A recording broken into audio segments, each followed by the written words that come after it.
I'm Ryan Walters, that other podcast host that you hate the most, and you're listening to the Hidden Oaks Overdose Football Fix.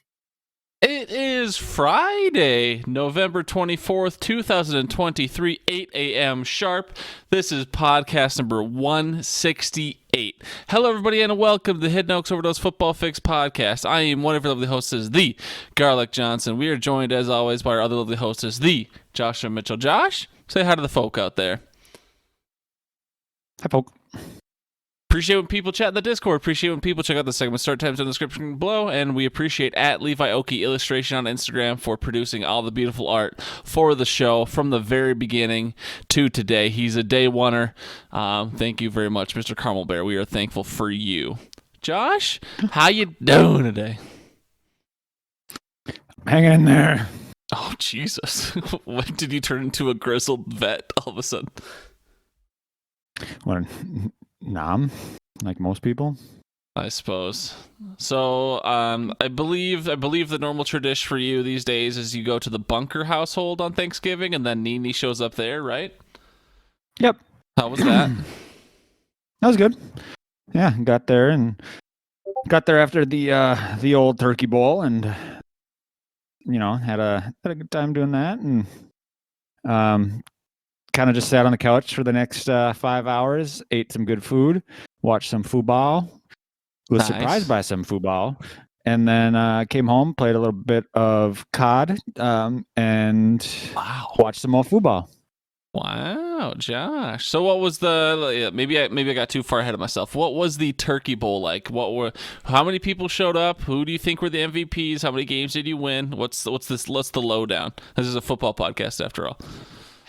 Well, we won 2 games, I believe. And then as far as the overall MVPs, it had to have been the one of the 6 randoms that was there that either recently graduated high school or is still in high school because A, they're young and Spry. Don't get tired. Yeah. B, I think they were all part of I think they were all on the Coon Rapids football team. And C, that's cheating. C, I'm old. But there was one kid there who he was faster than fast. He had plays, and it was just like one of those things. Like, nope. And I started getting like my hamstring started to cramp, my calves started to cramp. No. I'm sitting out there. I was just like, I need a walker just to get to the field. And yeah, it was not a fun time. Well, it was a fun time, but it wasn't a fun physical time. Sure. I guess who was on your team? It was Ben, Jack, and then Chris Olson. And so it was a good team. I had fun with the team. But the high school team, there was like 3 of the high schoolers on one team, and then Dave. And Dave was just like, this is the greatest. Fair. Yeah. This is the greatest thing ever because all I have to do is watch them play football, and every once in a while I get the ball. And I just laughed because it was true. They literally just kind of left Dave out of it until like every once in a while they'd toss him a ball. And I was just like, well, that doesn't seem fun. He was just riding the coattails of the winners or what? I assume they controlled the King's Court. Yeah. Oh, yeah, they did. We kept it close. It was tied when we got to it, or when we tied it up when the time ran out, or it was tied up when the time ran out. And then they did like a hook and ladder play. And I just kind of watched as the guy ran past everybody because nobody on our team wanted to run. They're just like, this isn't going to happen. Game over. So, yeah. But yeah, other than that, it was a good day. Nice. How was your day, Gar? How was your day? I know you're going out of town today, but did you do anything yesterday? Did you go out and get a Hungry Man turkey dinner, microwave that bad boy up, and put it in a blender and drink it? No. The classic garlic scenario with divorced parents, since as long as you can remember, is Dad's Day is always on Thanksgiving, and then the weekend is spent with Mom's family, where we combine Thanksgiving and Christmas into a weekend. Though we haven't really exchanged gifts or done anything Christmassy in the past 10 years or so. But so yesterday was with Dad's fam. first of all, I definitely considered going to the Turkey Bowl, but then the night before, on Wednesday night, I hadn't been sleeping well for the last couple of weeks, so I pounded some ZQL because I only really get to sleep in one day a week because of work and/or the Saturday morning pod, which is Sunday. So I pounded some ZQL, and I slept until 11. So you guys were probably done in the Turkey Bowl by the time I was waking up. So that felt really good sleep in sesh. Yep, no, we were definitely done. Yeah. So, because when you guys get there at 7 or 8? 8. Yep. But yeah, so anyways, just a chill morning, and then watch the Packers-Lions game at home. So just got to sit there in my undies and watch the Packers apparently be the next playoff team for the NFC North. And then, yeah, went over there, and there was only like 6 of us. My dad's family is pretty small, and it's smaller since his sister just died. So it's like, okay, well, they made enough food to feed at least 12 people. And so I had 2 plates full. I'm like, that's enough for me. And I think I ate the most. And that was all the classic stuff. There was no cranberry sauce to be seen, Josh, so you'd be very happy about that. But then I just sat down there, got fat, had some pumpkin pie and some apple pie later with some French vanilla ice cream. And whoo, child, little food coma by the end of the night. Real simple Thanksgiving day, but the way it's meant to be. Just football and food all day. Yeah. All right, that should be enough of a ramble. We've been trying to stall. Oh, that's perfect timing. Our senior third correspondent Walters is back. So, Josh, we ready to get into the start sit there, fam? We would ask Walters about his Thanksgiving, but we don't give a fuck, dude. This is our show. Yep. All right, start sit. Well, how did we do last week, Josh? Last week, Gar, you and Walters went 3-5. I went 2-5 because I am trash. Yep. So Forky and I are distant relatives. The difference, we all went positive, so good for us. You finished with a positive 27.4 difference.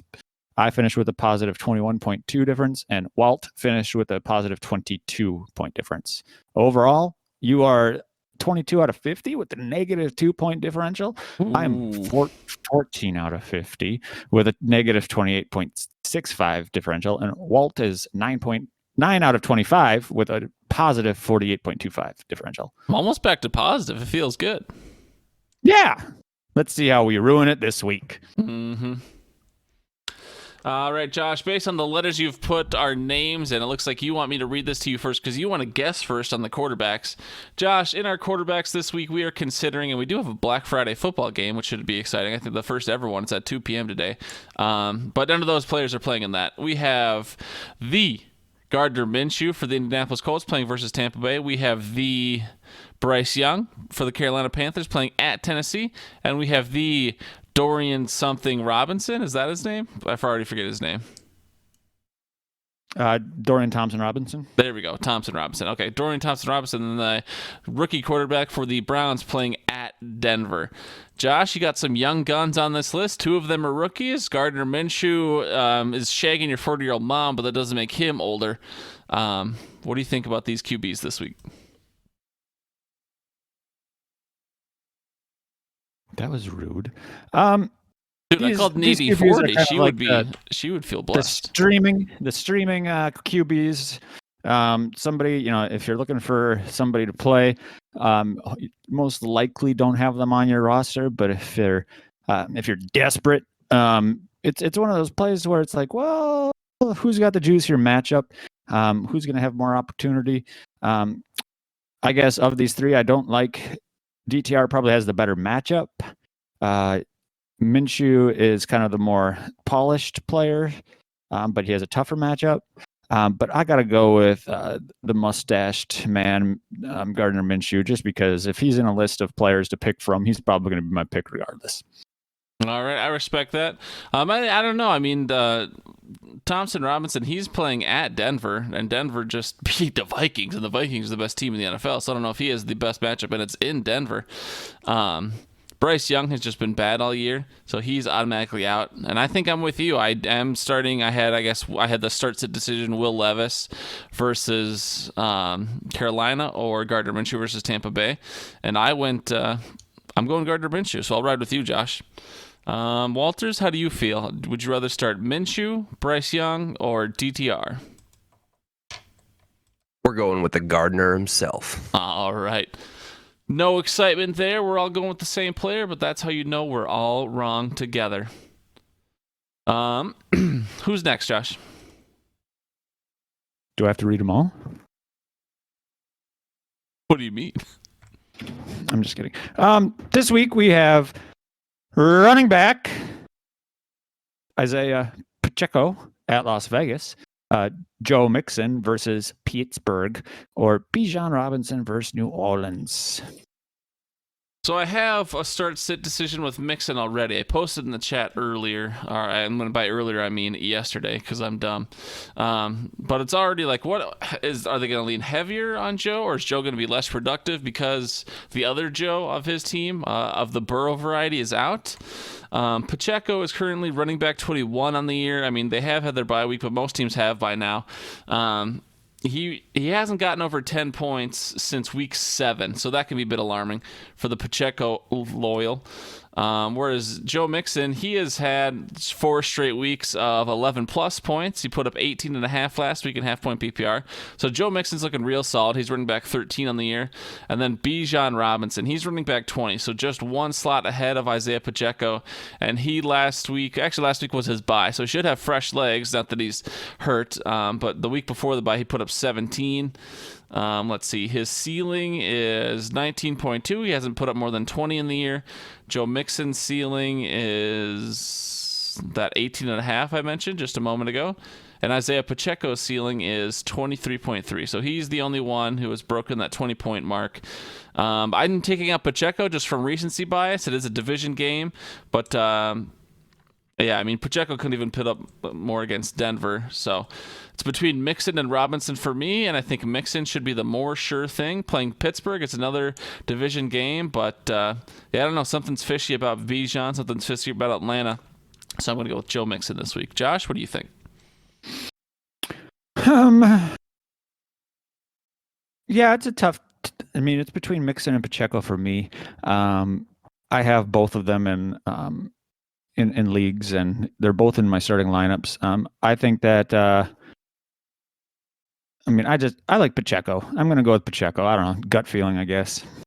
All right, and Walters, what do you think about these three? I'm definitely gonna go with Joe Mixon. Joe Mexican? Walters, you're fucking canceled, dude. You can't say that. I can't say the word Mexican. No, I thought that this was a freedom of speech thing. No. All right, Joe Mixon, I think he has the highest ceiling out of all three. The real question is, why was Mexican the word on Walter's mind? That's where the racism comes in. I had something in my throat. Sorry. Oh, the throat goat. Mexican. How does Nicole feel about that? Oh, shit. That's another podcast. All right, Josh, moving on to the wide receiver position. What is Nikita listening to right now? She listens live, and it's one of the most crude shows of the year.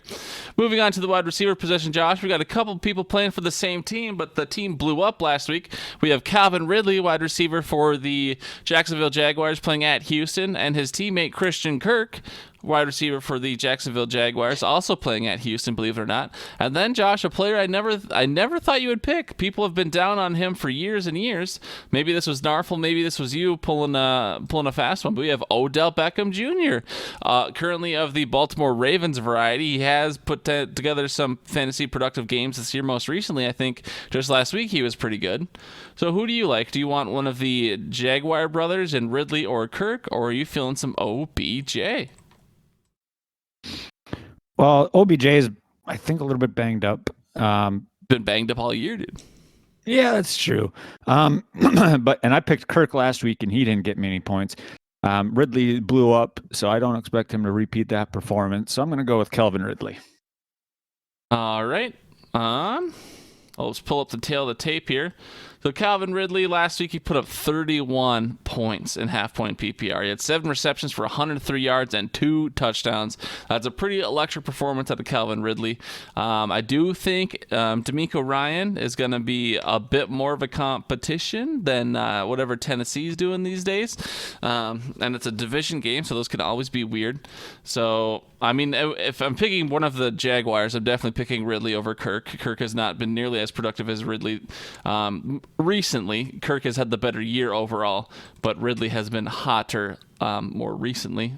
And then OBJ, he's actually had double-digit performances the last 3 weeks. He's put up 14.6, 15, and then 17.6. He's currently wide receiver 62, but he has been banged up. He's missed a couple games. But last week he had 4 receptions for 116 yards, and 2 weeks before that he had a touchdown in each game. So I actually, Josh, you know what? I'll fly with OBJ just to be different. I mean, they're playing the Chargers. That should be a high-flying affair.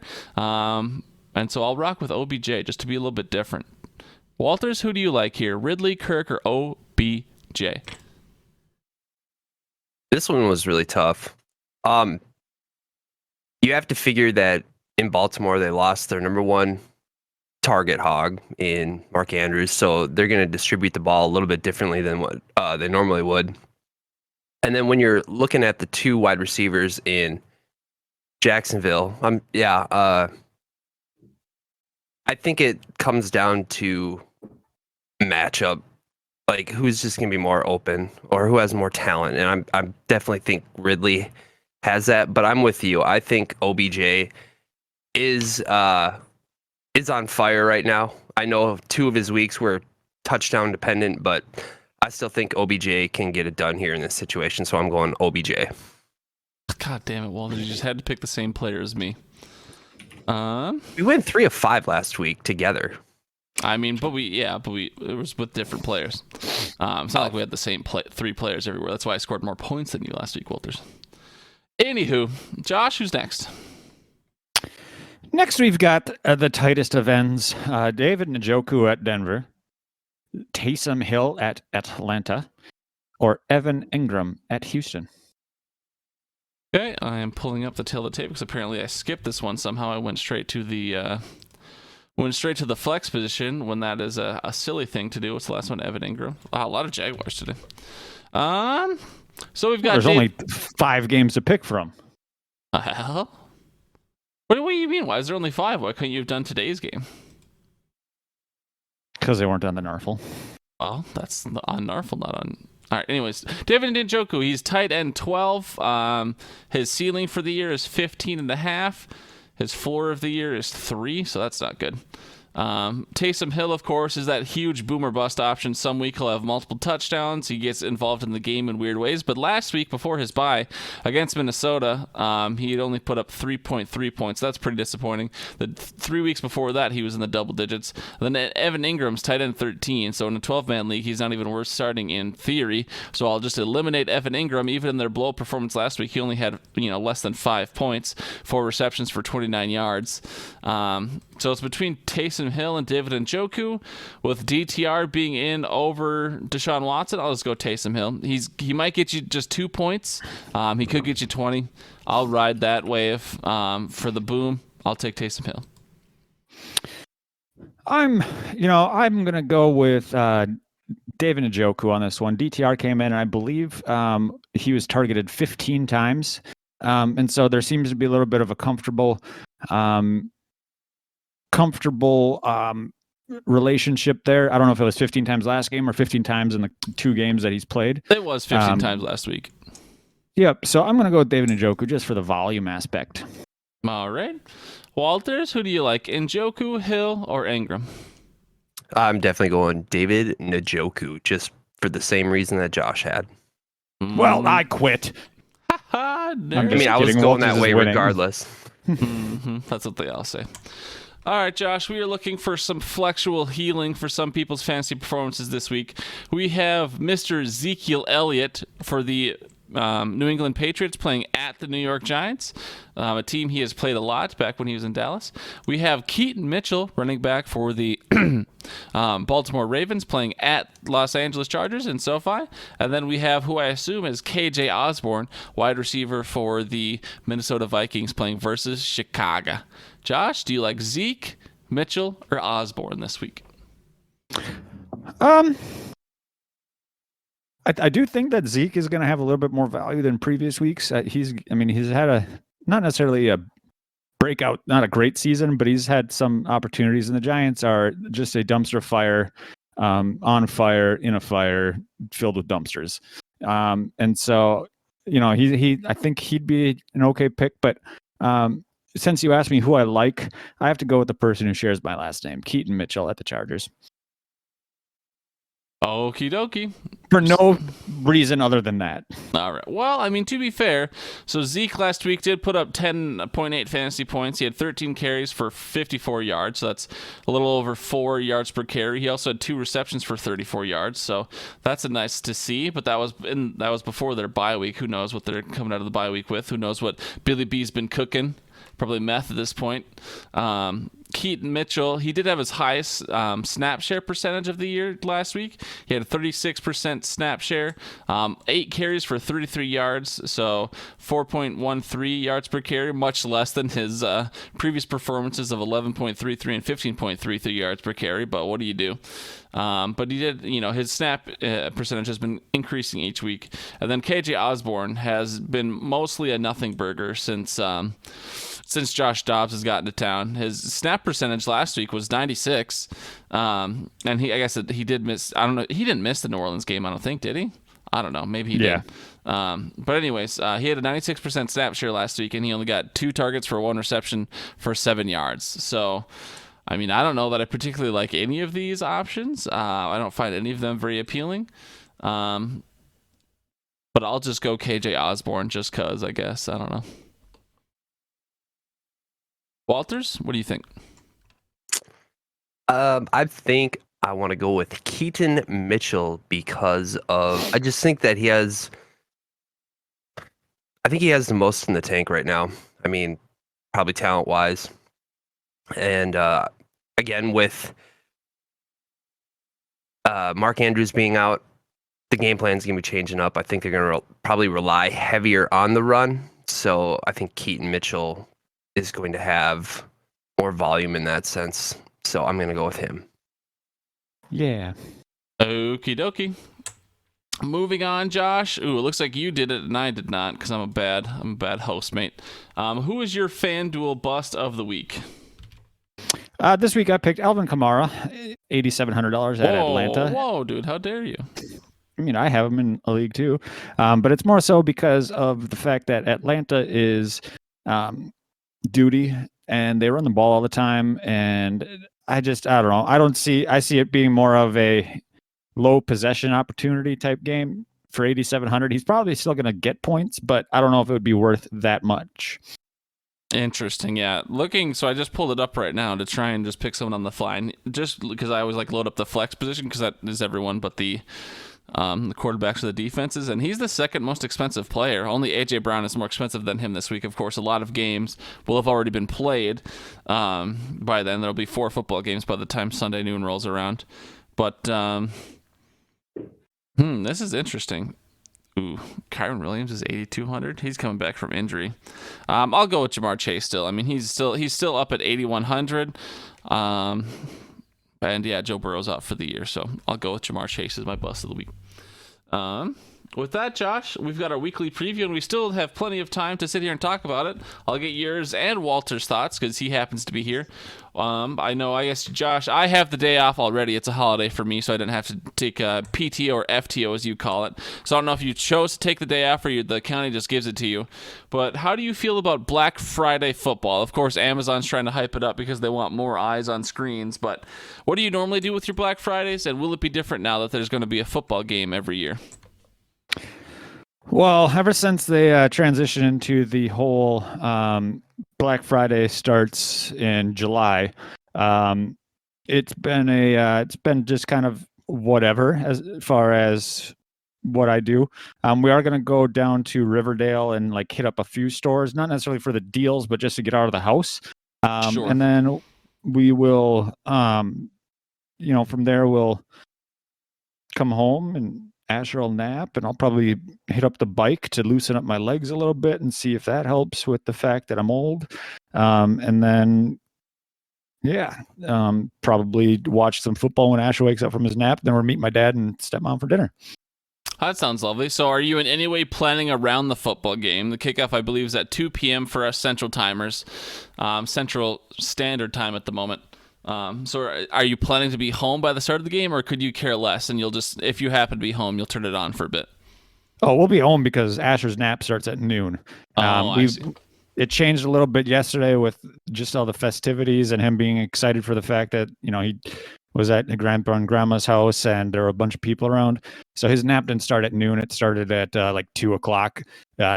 And so yesterday was a rough day, and we need to get him back on that schedule because last night was, it was about as fun as taking a salt bath with a bunch of paper cuts on your body. Jesus. So we'll make sure that nappy gets properly done. All right, and what about you, Walters? Assuming you're still here and you're still ready, the Black Friday matchup. I'm sure in the preseason this looked like a great one, but it's Miami and the Jets. Obviously, not nearly as exciting with Tim Boyle starting quarterback for the Jets today. But do you care at all about Black Friday football? Is this something you'll turn into a personal tradition? Because I don't know if you normally get the day off or you took it off. But how do you feel about Black Friday football today and going forward? Yeah, we always get this day off. Yeah, I'm pretty sure this is like part of the holiday. Yeah, this is unless you're in retail. Yeah. Unfortunately, I do not get paid for this day. But that just seems stupid. I mean, so it's he gets it off. He's not getting paid. It's an unpaid day. I don't get to choose to take it off. It's forced upon me without pay. You're a forced day off paid. I mean, if I show up to work, the doors are locked. So it's like you need some worker rights. That's brutal. A forced. I was gonna say that sounds. You need to unionize, like, brother. Yeah, we are. That sounds like it's Jesus. Horseshoes. Anyways, do you care about Black Friday football? This year, not too much, really. I mean, I think it's just another thing that a giant company is trying to shove down my throat. I don't care, though. Giant companies try and shove things down your throat? We don't have a long enough amount of time to go over that. If the game was more enticing, I would probably make more of a note of it to sit down and watch it. If I'm home and there's nothing going on, like nobody wants to play COD today, I'll probably sit down and watch a little bit of it. But generally, if they're going to keep doing this, it's really going to come down to how good is the matchup. But football is football, and if there's nothing going on, I'll watch it. I'll probably enjoy it. So, alrighty. I might go out and do a little shopping today too. We'll see. Whoa! What's on the Walters Black Friday dream list potentially? Shoes. Maybe a ring cam. Oh, okay. To check and see when a dog gets dropped off. Yeah. That'd be great. Yeah. All right. So there's Black Friday football. There's also a bunch of divisional games I can see on the list here. There's New Orleans, Atlanta, Pittsburgh, Cincinnati, Jacksonville, Houston on Sunday. There's also nope. The Rams in Arizona. So that should be a good one. Kansas City and the Raiders. Oh, Buffalo, Philly should actually be a good game where Philly wins by 10. And then the Vikings play a divisional matchup Monday night, Chicago versus Minnesota. Do we think? I feel like after the last game, Minnesota has a bit of stink on them. Everyone felt like we should have been able to beat Denver by at least a touchdown, if not 10 plus points. Do we think the Vikings are going to stumble here against Chicago, or do you think the Vikings bounce back? Josh, first to you. I think they're going to stumble. It's going to be a 35-7 game. Jesus, no, I'm just that's kidding. More than stumbling. I don't know. This is a tough one because Chicago, they gave away a tough one that they thought they should have won last week because they had that lead going into like the 2-minute warning or the 3 minutes left in the game. Justin Fields came out looking solid. So I think that they're going to have a bit of a kind of a grudge as well, a chip on their shoulder. So it should be a good matchup. I think that even though like the records don't show it between like the two teams and the just how the season's gone for both teams when they scheduled this kind of game, it's probably 3 weeks ago they were probably sitting there like son of a bitch, and now this week they're probably like, all right, they got a little bit of a juicy matchup. So I don't know. I think it should be a good game. I hope it ends in a tie because that would be hilarious. But either way, I'm looking forward to it. All right, and what about you, Walt? The Vikings are at home on Monday night, but the division rival Bears are coming to town. Justin Fields appears to be back to his hot to trot nature. What do you think about the Vikes and the Bears on Monday night? After last week, it's real tough to kind of figure out where this team's sitting at. The second half of the game was pretty disappointing to me, especially when it comes to our quarterback, Josh Dobbs. It just seemed like his decision making under duress was not good. That's just my opinion, though. So it's tough for me to figure out exactly kind of where we sit as a team. I know both teams want to bounce back, but I think it could be more of an ugly game, and it's either going to be high scoring for both teams or low scoring for both teams. So I don't know. I think it will be close, and it's probably going to be ugly one way or another. I want to lean Chicago just because I think Justin Fields is more talented than Josh Dobbs, but I don't know. It's hard to say, but I'm going to lean Chicago. Okay, Walters is expecting both teams to play to each other's level, whether that's high flying or a defensive snooze fest, but we shall see. And with that, it's about 8:30, so we can go ahead and let the nice people go. Well, hey, Guard, what's your temperature check on the Vikings? I mean, what are your thoughts? I think for me, everyone came in and was super hyped up on Dobbs, and so I'm almost always the counteraction to the zeitgeist, right? So everyone's super hyped on Dobbs, and I'm like, chill out, Dobbs isn't that good.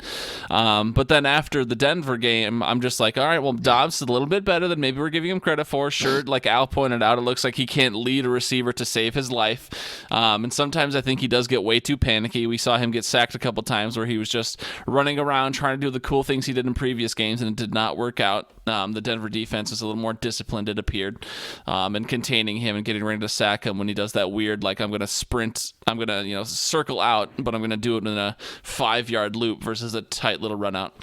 Anyways, I think the Vikings should be able to win this game. It's a home game. We have the crowd on our side. If the Vikings can't win this game, they're doomed and they're going to miss the playoffs. This is a must-win from the perspective of this is a bad team, and you have to be able to beat the bad teams if you want to be a medium level to good team, which the Vikings with Dobbs are probably on the lowest end of good teams, if they're even good. But I'd say this is a must-win. Otherwise, the Packers are going to take our playoff spot. So that's how I feel about it, because the Packers look like they're hot to trot. So if their momentum is up and our momentum is down, it's just going to get worse as the season goes on. So keep going. What's that? Keep going. No, I would prefer the Vikings hold off the Packers if I got a vote. But we will then go ahead and get out of here. Walters, how was your Thanksgiving? We'll ask you. Why not? In the outro. Josh, you can get going. It was great. It was really nice. Had a couple nice plays I made on Thanksgiving. Nobody really got injured that bad. I know everybody's probably a little sore, including myself. Had a real nice time at the in-laws. We ate, we drank, we laughed, cried. It was a lot of fun. I got to do some 3D printing over at my dad's since we just bought a new 3D printer, so that was pretty dope. So it was great. I loved it. Thanks for asking. What's on your 3D printer dream list? Has there been something you've been cooking up in the old Walters factory, in the old Walters mind's eye, and you're like, it would be sweet if I could 3D print this? Anything you're hoping to get out into the world soon? Nothing real big brained. It wasn't even like my idea to get it. I was kind of surprised when my dad said, "Hey, we're gonna go down to Micro Center and get a 3D printer." I was okay. So haven't thought too much about it. Mainly, I think I'm just gonna look to try and build practical things like brackets, washers, bushings, stuff like that. Just things that you might need around the house. Dishwasher? Not a dishwasher. Dude, aren't washers like 20 for a dime? Anyways, all right. Well, I'm sure we'll hear more about the 3D printer as time goes on. Maybe Al will start harassing you to put some of his concoctions to life. Anyways, we're going to go ahead and let the people go because I have to do laundry and then drive 200 miles today. So I need to start moving and grooving myself. So we appreciate Walter so much for guest starring. Josh, we love you so much as well for being our solid rock. Nikita, thank you for listening on this beautiful Black Friday morning. Hope you guys enjoy your Riverdale. I'm going to play the outro song Asher, now. quit crying. And we will see you on Tuesday night at 7:30 p.m. sharpish. Love you, everybody, and goodbye. Why is the song taking so fucking long to load, dude? Jesus. Go Packers! Oh.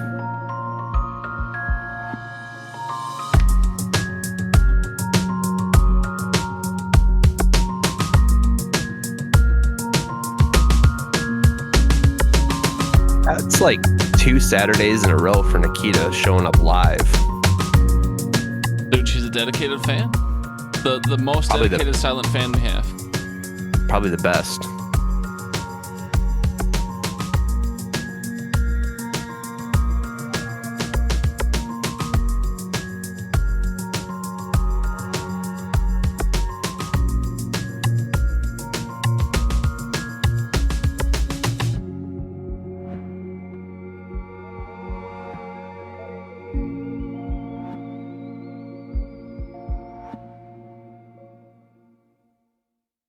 Floors above me. I can't hear it, especially with headphones on. I need one of them ring cams. That's what I need. You seem like you'd be against that sort of thing. It sounds like Big Brother to you. No, I literally want one. It's Black Friday. Buy one. Let's take a little peek ski here.